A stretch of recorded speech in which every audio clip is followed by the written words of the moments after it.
Hi everybody, welcome back to another episode of my Dungeon Boss Hero Priority Guide. Today we're going to be looking at a topic that has been around since the beginning, at least since the beginning of when they came out, and that is the Epic Heroes. So I didn't quite make the 4-week timeline that I would like to have. Didn't get a video in June, but that's just because some other stuff came up. But here we are now with the Epic Heroes Priority Guide.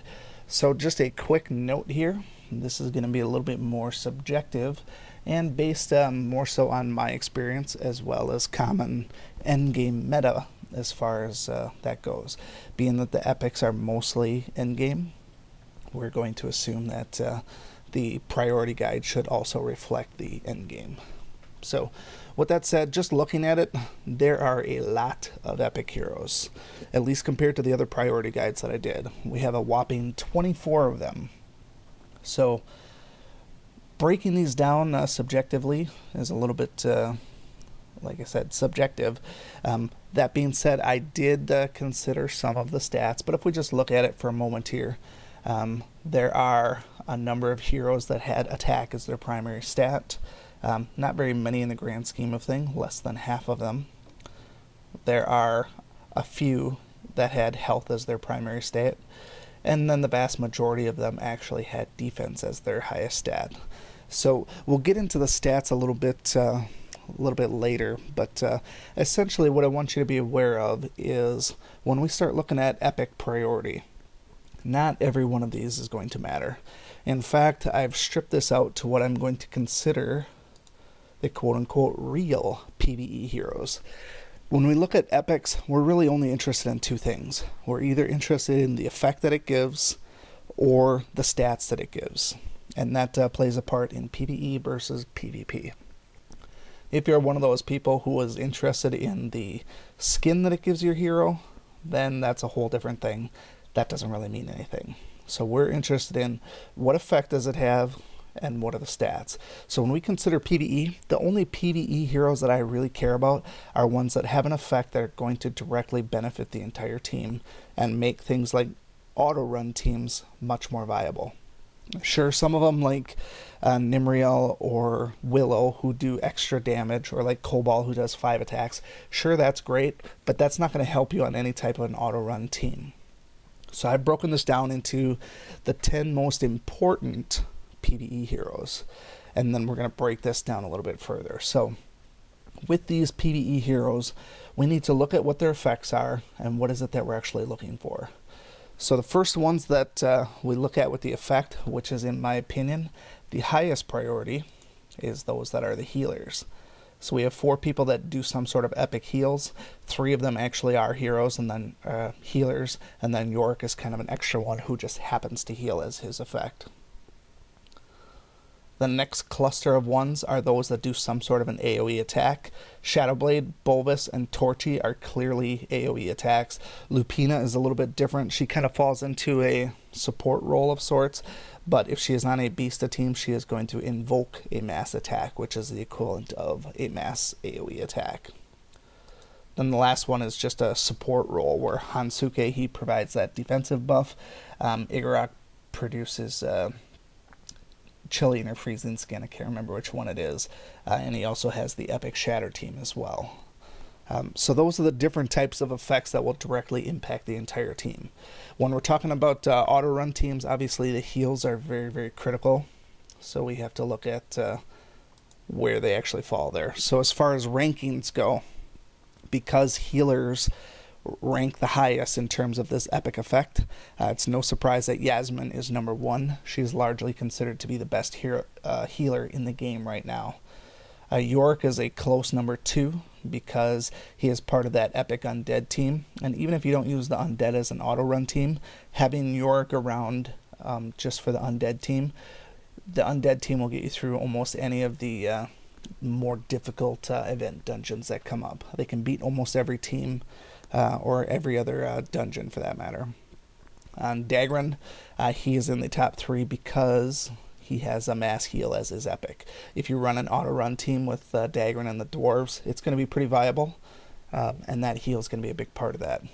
Now, if you're asking why does Nub Nub get dropped way down to the bottom when he's a healer as well, the reason being is Nub Nub's primary team is going to be the Goblin team.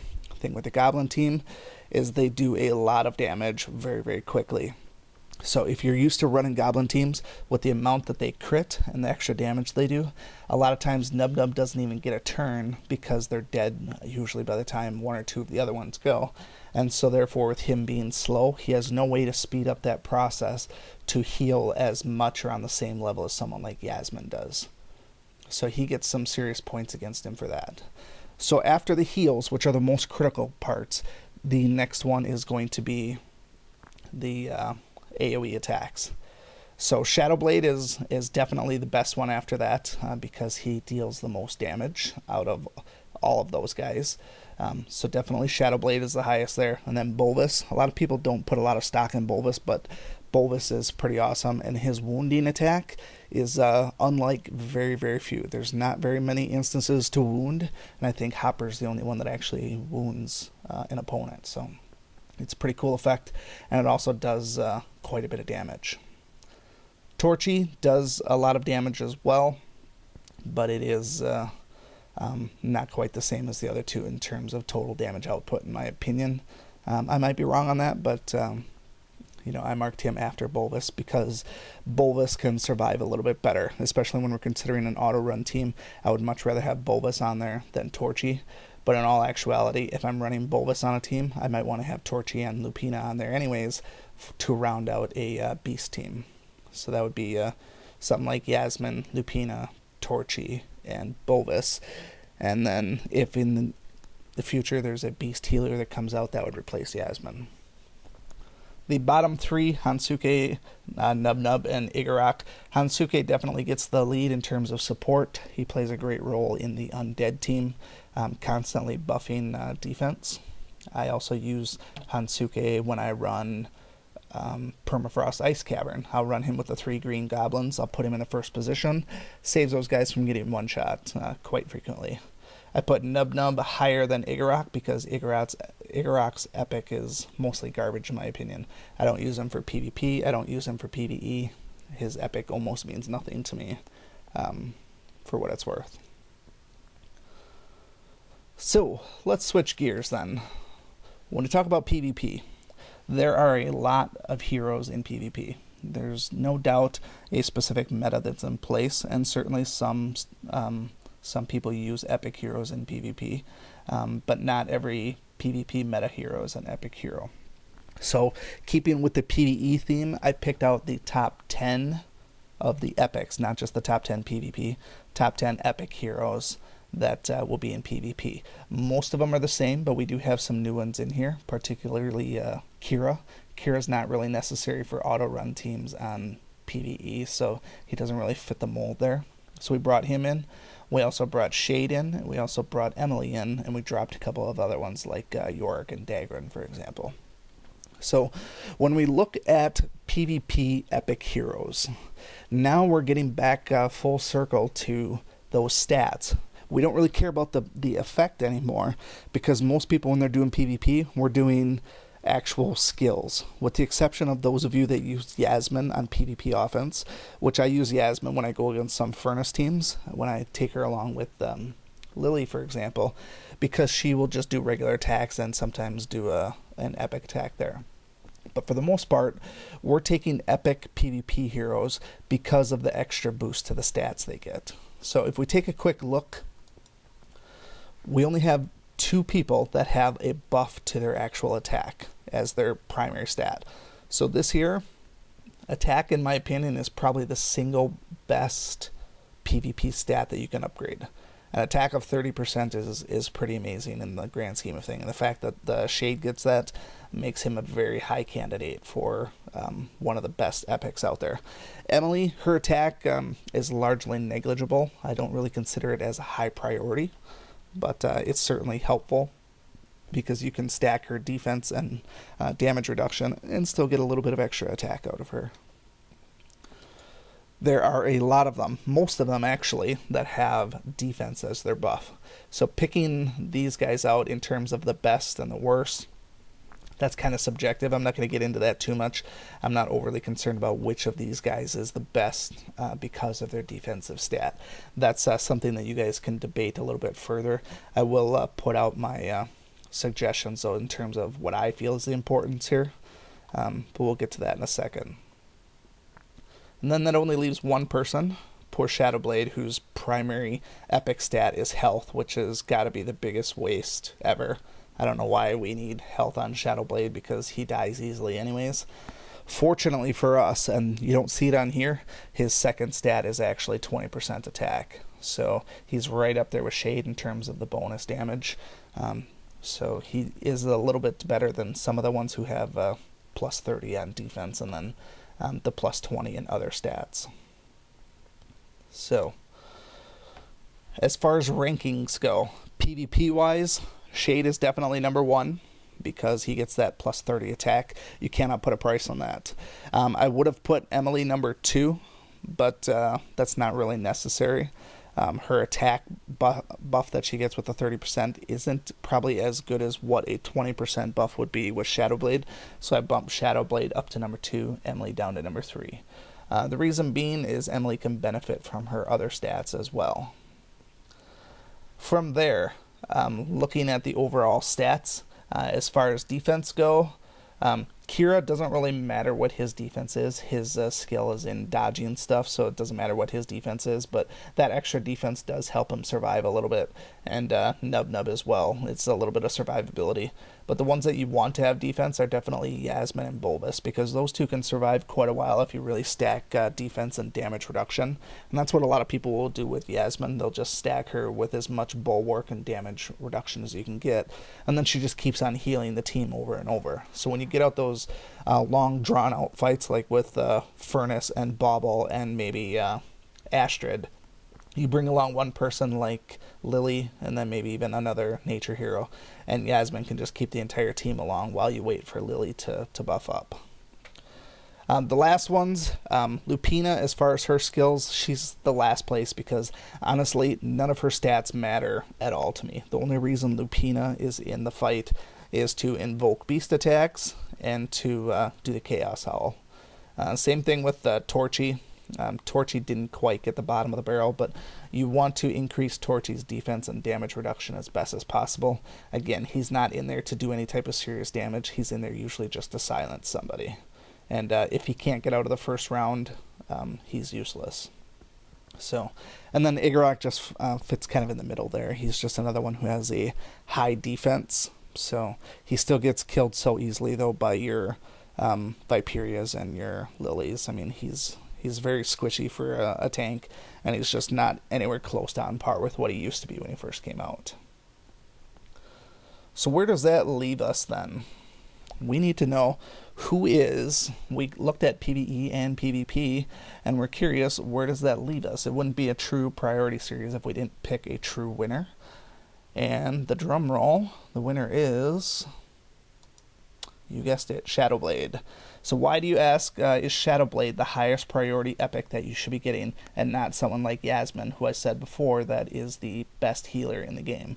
The reason being, the 20% attack is almost on par with what you would get from Shade. He can one-shot a ton of people. So he's very, very, very powerful in PvP. And he actually has an epic effect that is actually worth it. So Shadowblade's the first person that I put on my tower auto run team. And every time he does his epic, he pretty much wipes a room. And if you put him on an auto run team, not saying that you should, he has an effect that can clear any room at pretty much any time. So if you're picking auto run teams for farming some stuff, putting people like Yasmin and Bulbous and Shadowblade and Torchy, that's my team for the tower, they just kind of roll through it. Yasmin heals, the other guys do some epics, and then basically they just keep alive, and they just keep on going and going and going and going. So, as I mentioned, there is a little bit of subjectivity to this here. Obviously, these are more my impressions than anything. If you're of the subscription that somebody like Epic Nimriel is the best one to get because you get Nimriel early and she's the highest starred hero you have by the level 35 or something like that, sure, you can certainly subscribe to that notion, but her epic attack in general is certainly not on par with any of these other ones we looked at. I've posted this on the forums already, saying that any epics that come out, particularly after the Sume epic came out, I was really disappointed with that one, and basically said any epic hero that comes out should either be a PvP meta hero, or it should be someone that's set up for doing an auto-run team, or part of a popular team like dungeons or reptiles or dwarves or something like that. So when you get someone like Sume, who has very little benefit to anything and his epic effect is garbage, you run into a little bit of questionable content there. So personally, I'm hoping that the next epic is somebody like Valken that would really tie together the dwarf team. That would turn that team into pretty much an auto-run team. But that's just my thoughts. So if you have any questions or complaints about the order that I chose here, let me know who you think should be higher and why. And then we will piece that together with both PvE in mind as well as PvP in mind. And then we can ultimately look at the overall highest priority. But if I couldn't pick Shadowblade as the highest priority, it's definitely Yasmin. I think Yasmin has the single best epic in the entire game because you can literally pair her with any other team.